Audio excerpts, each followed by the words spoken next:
कश्मीर आजाद रहे। The Pakistani role, especially. Very good. We love Pakistan. Thank you. दिल शाद रहे, गूंजेगी सदा हर कौन मकाम बेदार ज़माना बोलेगा। हर कूचो करिया में हर सूये नारा बस आबाद रहे।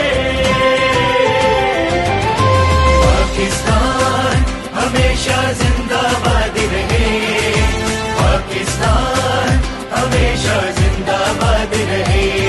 मिट्टी से जो हमने अहद किया, मिट्टी से जो हमने अहद किया, वो अहद हमेशा याद रहे।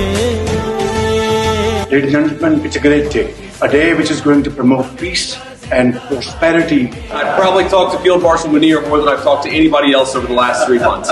We would not be here without his statesmanship. He is, of course, a great military leader, but I think he's shown himself to be a great diplomat. And I must, at this point in time, with the fullest sincerity of my domain, thank President Donald Trump for his visionary and very dynamic leadership, which has resulted in this meeting here today in this wonderful, beautiful city of Bürgenstock. And of course, Field Marshal Sri Munir, his outstanding role, very consistent, and he showed huge amount of perseverance.